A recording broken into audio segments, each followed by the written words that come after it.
बहुत समय पहले पुरी में अर्जुन मिश्रा नाम का एक पांडा रहता था। वह प्रतिदिन पूरी भगवद गीता का पाठ करता था, क्योंकि उन्होंने अपना काफी समय गीता का अध्ययन करने में लगाया और उनकी अटूट आस्था के कारण स्थानीय लोग उन्हें गीता पांडा कहते थे। वह भगवान जगन्नाथ के बहुत बड़े भक्त थे, बहुत ही समर्पित आत्मा थे। वह हर चीज के लिए अपने भगवान पर निर्भर था। जो कुछ हुआ उसे प्रभु की इच्छा मानकर स्वीकार कर लिया। गीता पांडा को कुछ भी प्रभावित नहीं कर सका। वह बहुत गरीब व्यक्ति था और भिक्षा मांगकर अपना गुजारा करता था। एक बार पुरी में लगभग एक सप्ताह तक भारी बारिश हुई और गीता पांडा को भिक्षा मांगने के लिए बाहर जाने की कोई गुंजाइश नहीं थी। उसके पास जो कुछ था वह बहुत जल्दी खत्म हो गया। उन्हें और उनके परिवार को उपवास करने के लिए मजबूर होना पड़ा। फिर भी गीता पांडा परेशान नहीं हुए। उन्होंने गीता का पाठ करते हुए अपने दिन खुशी खुशी व्यतीत किए। वह खुश था कि वह बाहर नहीं जा सका, पर उसकी पत्नी उससे बहुत नाराज हो गई। उसने उसे डांटा, जब तक आप बाहर जाकर भिक्षा नहीं मांगेंगे, आपको क्या लगता है कि आपका परिवार कैसे जीवित रहेगा? हमारे 3 बच्चे हैं। यदि आप बाहर जाकर उनके लिए कुछ नहीं लाएंगे तो वे सब मर जाएंगे। गीता पांडा अविचलित थे।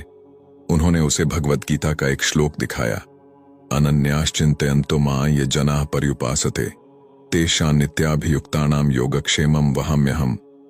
जो लोग हमेशा अनन्य भक्ति के साथ मेरी पूजा करते हैं, मेरे पारलौकिक रूप का ध्यान करते हैं, उनके पास जो कुछ भी नहीं है मैं उन्हें पूरा करता हूं, और जो उनके पास है मैं उसकी रक्षा करता हूं। पति के व्यवहार से वह और भी चिड़चिड़ी हो गई। उसने कई दिनों तक प्रतीक्षा की, लेकिन फिर भी उसका पति कुछ नहीं लाया। वह बस उससे कहता रहा, अगर हम केवल प्रभु पर निर्भर रहें तो उन्होंने कहा कि वह सब कुछ संभाल लेंगे। पत्नी सोच में पड़ गई कि वह और कितना इंतजार कर सकती है। भोजन के अभाव में बच्चे बहुत भूखे थे। वह बहुत गुस्से में थी। अपने पति से भगवद गीता को लेते हुए उन्होंने इसे उस श्लोक में खोला जिसे उन्होंने उद्धृत किया था, और श्लोक के माध्यम से 3 पंक्तियों को खंगाला। बाद में निराश और भूखे वह और उसके बच्चे सोने चले गए। कुछ देर बाद गीता पांडा ने भी आराम किया। इसके तुरंत बाद गीता पांडा की पत्नी ने दरवाजे पर दस्तक सुनी। वह अपने बिस्तर से उठी और दरवाजा खोला। वहां 2 बहुत सुंदर लड़के खड़े थे और वे अपने साथ खाना बनाने के लिए बहुत सारी सामग्री लाए थे। इन दोनों अति सुंदर बालकों को देखकर ब्राह्मणी को बड़ा आश्चर्य हुआ। उनमें से एक का रंग सांवला था और दूसरे की त्वचा दूध के रंग की थी। सांवले लड़के ने ब्राह्मणी से कहा, कृपया ये भोजन सामग्री ले लीजिए जो गीता पांडा के एक मित्र द्वारा भेजी गई है। कृपया पकाए और फिर जी भर कर खाएं। इन अत्यंत सुंदर बालकों को देखकर ब्राह्मणी बहुत प्रसन्न हुई, और जब उसने बालकों की वाणी सुनी तो उसका हृदय आनंद से भर गया। वह उनके प्रति बहुत स्नेह महसूस कर रही थी। उसने उनसे अनुरोध किया कि जब तक वह भोजन तैयार नहीं करती तब तक कृपया प्रतीक्षा करें और अपने साथ प्रसाद ग्रहण करें। लेकिन लड़के ने जवाब दिया, हां, हम आपके और आपके अच्छे पति के साथ प्रसाद लेने की बहुत इच्छा रखते हैं, लेकिन मेरी जीभ कट गई है और मैं कुछ भी नहीं खा सकता। इसके बाद लड़कों ने विदा ली।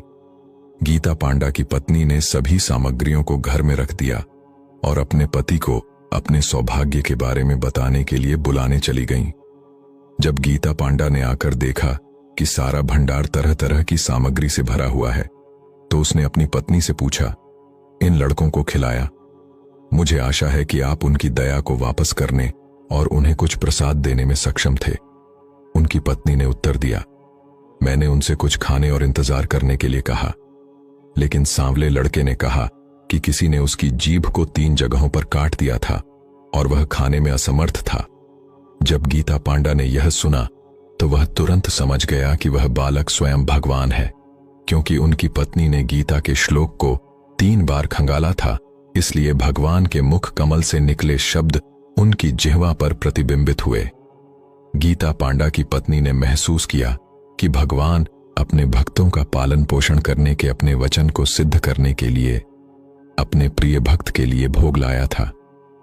तुरंत ही गीता पांडा और उनकी पत्नी जगन्नाथ मंदिर जाकर क्षमा मांगने और उनकी दया के लिए धन्यवाद देने के लिए तैयार हो गए।